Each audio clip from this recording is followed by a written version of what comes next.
Hey guys, today we're going to be going over higher order functions. So, what are those? So, higher order functions, before we understand what those are, let's talk about the fact first that functions are data in Haskell. So, functions can be treated just like data of any other type. Basically, whatever you can do with a variable inside Haskell, you could also do with functions. So, this is known as having first class functions. We would say that functions are first class objects, and it allows some useful properties. So, one thing is that functions can be used as arguments for other functions. Okay. And functions can be defined using partial application. So, both of these first two properties basically allow you to create higher order functions. So, higher order functions, they're basically functions that take advantage of this first property. They're functions that take other functions as arguments. And even more interesting, when we have these functions that can take other functions as arguments, we can create these functions that then allow you to combine functions. Okay, so we can create these operators that allow the combining of other functions, just like with plus and minus and division, but for functions. So let's first examine what it means to have functions as arguments. So we've seen many functions that take other functions as arguments so far. So this includes map, folder, filter. We've seen plenty of these functions, and I'll point out all of these functions are higher order functions because they took another function as an argument. So another example is the zip width function. Let's take a look at this function. So zip width, it takes a function f as an argument. So you can see in its type signature how we bracket around the first three arguments. So we're saying the first argument f is actually a function in of itself that takes an a and a b and then returns a c.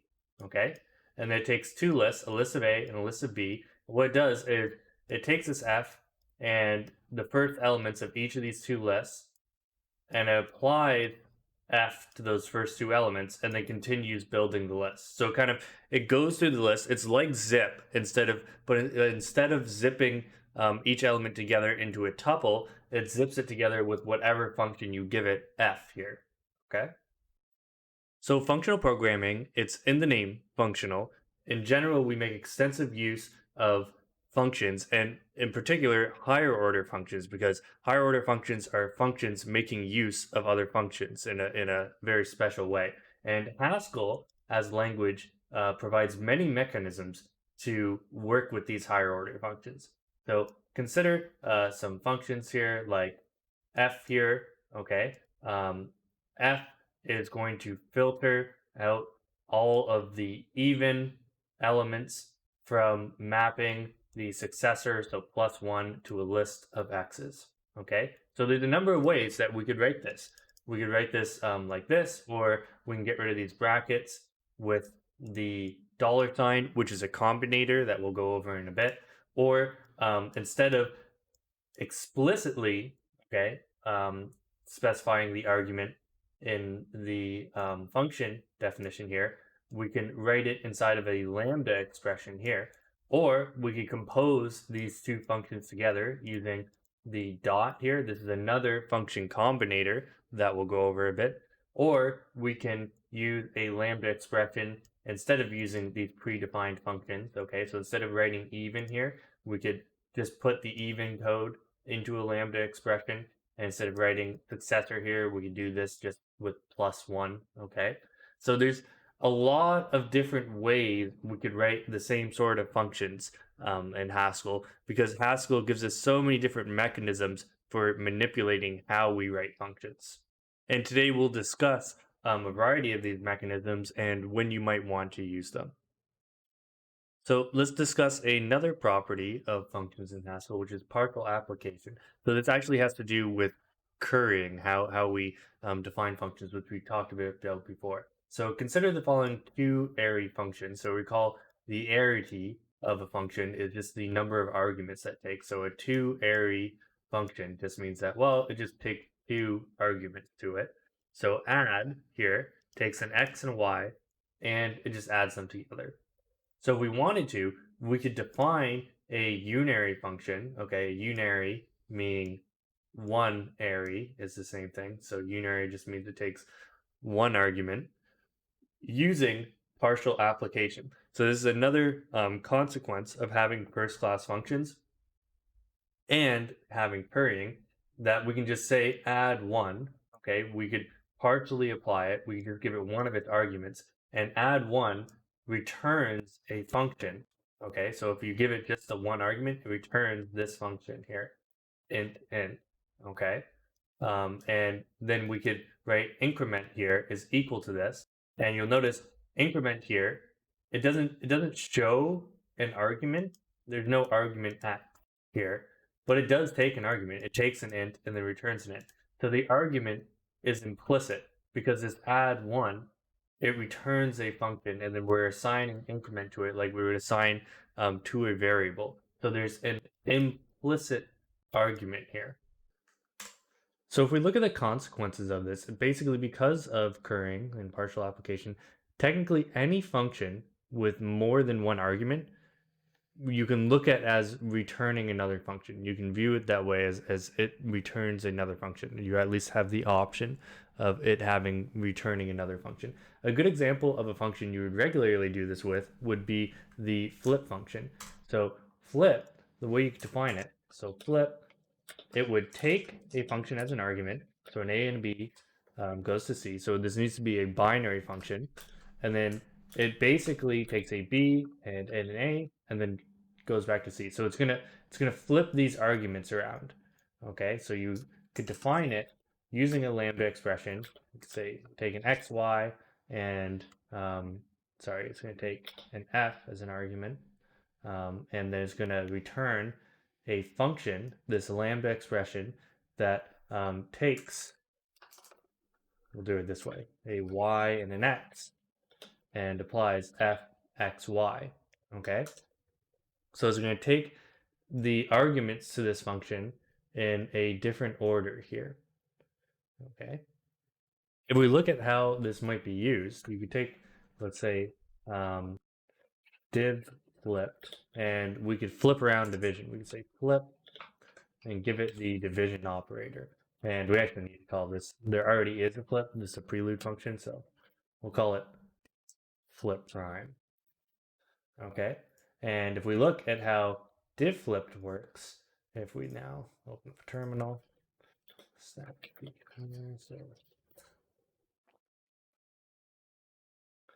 okay, so of course something like 1 div 2 is 0.5, but on the other hand, div flipped 1 2, okay, is 2.0, so it's doing the opposite there, right?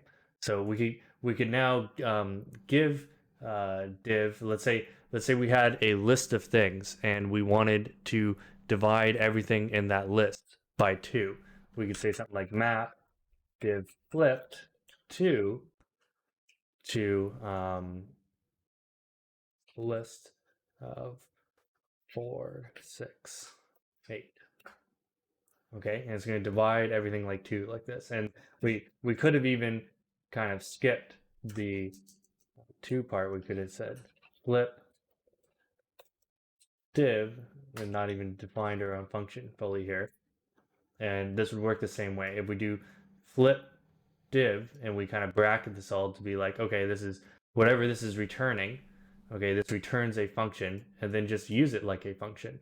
So this is another example of how functions are first class in Haskell. Now, in talking about how functions can take functions as arguments and return functions and how that's conveyed in the type signature, it's important to notice the syntax of that operator we use inside the type signature, that kind of arrow operator. So function application is left associative. That means when I call a function f of xy, okay, these brackets here are implicitly there. This is implicitly always happening. Okay, so this is not what's happening. This is what's happening. There's always this bracket here, and if there was more arguments, there'd be another bracket here that you would see. On the other hand, this arrow here is right associative. So this A goes to B goes to C. is implicitly the same thing as A goes to bracket B goes to C. But not this. When you do this, okay, when you put the brackets on the left associativity side, that means that you're taking a function, A goes to B, as an argument here. Okay? So to relate this to our flip example, so flip here, if we look at its type signature, there's implicitly, so this type signature is the same thing as this, which is also the same thing as this. So that's what it means for this operator to be right associative, is that these brackets are just kind of implicitly there. Even if I don't put them there, that's how the precedence of this expression is being evaluated, right? And when I call f of x, or even if I have some function f x y z m equals, let's say the all add up together, right? Okay. This function, if I were to call it later, so if I were to create some variable, add some stuff, I would call f1, 2, 3, 4. When I'm calling f1, 2, 3, 4 here, this is actually the same as me writing f of 1, and then that returns a function, which then you call 2 on, which in turn returns another function, then you call 3 on, which in turn calls another function that you then call 4 on. And just a reminder, once again, I keep bringing this up, but this partial application really comes down to the feature of currying, okay, this idea that a function returns another function, and if we wanted to uncurry something, essentially what we do is we wrap it into a data type, the standard one being a tuple. So if we wanted to make sure that both of these arguments, like let's say x and y here, they're always given together before the function can be applied, you wrap it inside of a tuple. Now let's talk about an important feature that having these higher order functions gives us, which is function combinators. So we could take these functions that use other functions as arguments and use it as a way to combine functions in particularly interesting ways. So a very standard function combinator would be something called function composition, which might be something you recognize from mathematics. So we use the dot operator to express function composition. And basically what we do is we take a function that takes a b and returns a c, and another function that takes an a and returns a b, okay? And then we take an a and then return a c. So basically what it's doing is it's kind of chaining those functions together. So the simple way to define it is we take that a value, okay, and we apply it to our second function, g here. So g takes an a and returns a b. Okay, so this returns a b value. And then our first function, f here, that takes a b. So it's going to take the output of this function and then return a c, which is what we turn in the end here. So this way we could compose two functions together. So as an example of function composition, let's go back a second to that example we had before where we had this even function and successor function, which should really be defined like this plus 1, okay? And what we were doing is we wrote this function, it goes over a list, it adds 1 to everything, and then it takes only the even values of that list using filter here, right? So another way we could have defined this, okay, is we could have said, well, this function, this filter even function, composed of map plus 1, okay? And then we don't even have to actually put our argument here. So this is one function composed of another function. So this returns another function f here. Okay, so it's the same. It's actually the same function. It gave me a different type signature here, but it is the same function. Let's go a. Okay, and then use that instead of. Okay. So This is actually a particular style of writing functions that's actually known as point free form. Before I go on to show you more combinators, let's point out another interesting, or perhaps the most boring function that Haskell has to offer, the identity function. So the identity, which we usually just write as it, is a function that takes an x and returns an x. It just returns the exact same thing. So this seems like the most useless function ever in terms of actual practical computing. It kind of is. However, it's kind of neat to consider the properties that you could define using the identity function. So we wanted to define some properties that say map should hold. So you could define map like I showed you over other data types. And if you wanted to define a common property that map should hold, one of them should be that mapping the identity over the list x's will return that same list x's. So what does this mean? This means that whenever you define a map function, it shouldn't be like changing around the structure of the list or whatever data structure you're working off of arbitrarily. It shouldn't just be like changing things around. What it should be doing is it should be going and applying the function to each element of the list, right? So this gives you an idea of like, okay, this is some of the expected behavior out of map.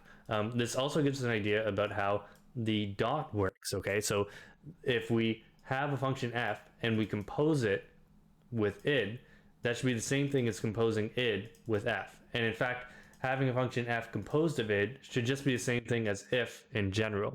So if you're interested in defining properties for how certain functions, particularly function combinators, should work, this identity function is actually pretty useful for that. And this is part of the reason why, if you study functions from a more theoretical mathematics background, you'll talk about the identity function actually all the time. So let's talk about another example combinator here. So the $sign combinator is a very useful alternative to parentheses. So it's a bit of a weird definition. At first you're like, why would I ever define something like this? So it takes a function f and an argument x, and then just applies that function f to x. Now the trick is it's taking advantage of the associativity of function application that we just talked about before. So remember, I just mentioned that function application is going to implicitly put brackets, okay, that associate to the left hand side there. So when you do this, okay, essentially you're getting brackets, you're bracketing stuff. So this allows us to take a function, like consider this first function Jimmy here, the first definition of it, where we're applying full $, to another thing, and we need to put brackets around this whole thing, and then we're applying again to another function, and we need to apply brackets to this whole thing, and then we need to apply brackets to this whole thing, and at the end we have this buildup of brackets, which you get kind of annoying. A lot of you probably are used to at the point now that whenever you do this, you wind up missing a bracket at the end here. A lot of you have had this experience most likely so far, where you miss a bracket and you're going around and you're counting brackets to make sure you have the right number. So we could use the $sign to overcome this. So instead of putting this first bracket here, we just put $sign here. And essentially what this is going to mean is that everything that comes after the $sign is going to become this x here. Okay? So we could bracket, instead of this bracket, we could put a $sign here. Instead of this bracket, we could put a $sign here. Now, we can't see these brackets here. We can't put a $sign here for this bracket. Why? Because if we did, it would mean that the bracket would continue until the end, right? Like it's the $sign is literally just saying whatever comes after this, the whole thing becomes bracketed, right? So we can't do that because we don't want everything after this opening bracket to be bracketed. We don't want this whole thing to be bracketed. We just want this part. So we couldn't put a $sign here, but the rest of these brackets we can, okay? And that'll stop this big buildup of brackets at the end there. Another alternative to the parentheses that we can make is this isn't predefined, so we would have to define this ourselves in Haskell, although I kind of think that it should be predefined. We could rate it as this vertical bar arrow thing. I would call this a pipe, because it's doing essentially the same thing as the pipe operator in shell scripting does. If any of you have ever done some shell scripting before, you'll be very familiar with it. But for those that haven't, don't worry, I'll explain right now. So this pipe thing is kind of like the $sign, but in reverse. So the $sign takes a function and then an X, okay? And it's kind of wrapping brackets around everything on the right of it, right? The pipe, on the other hand, is going to take the X and then the F. So it's kind of saying like bracket everything on the left-hand side and then feed it into the function on the right. So to look at an example of this, let's say we had a function that's going to print the map of two lower of the concatenation of interspersing this list with spaces. So it's like we take this list, we put spaces in between each thing, okay? And then we concatenate it, we put it all together into one thing, and then we map everything, we turn everything into lower cases, and then we print. So you'll notice right away that it's kind of easier to read things in reverse, right? So that's why this version here, in my opinion, is kind of better. So you start off with the list, and then you're saying intersperse it, and then you're saying concat that, okay, put it all together, and then turn everything into lowercase, and then print it. So it's kind of just two ways of looking at things. You kind of move in like a top-down or bottom-up sort of way of evaluating this. Finally, before we finish off, it's worth mentioning that constructors for data types, okay, so when we have our data type, so we declare a data type, this is the data type name, and then each of the new values that we create on the right-hand side that have other stuff attached to it, these are called constructors. That's one name for them. So these act like functions too. So if we have a constructor like student C that has two other values attached to it, okay, it kind of serves like a box that holds these two other values. This can be used just like a function, okay? So we could use it with our higher order functions. So let's say zip width here, we could use this to be like, well, if I have a list of strings and a list of int, and I want to take those lists and use the corresponding elements in each of those lists to make something of our student type, I could use zip width with the constructor student C, okay, to put those all together and then end up with a list of students like this. So this is just something interesting to be aware of. This is functional programming. A lot of things can be used as functions. The idea is functions are first class values. They can be used just like variables, and most things are functions or just values themselves. Okay, and with that, we'll leave off for today. We'll continue using higher order functions. We already kind of have been using higher order functions, particularly map and fold and stuff like that. Those are very important higher order functions. We'll continue using them as we go along. So there'll be plenty more higher order functions to come. Have a good one, guys.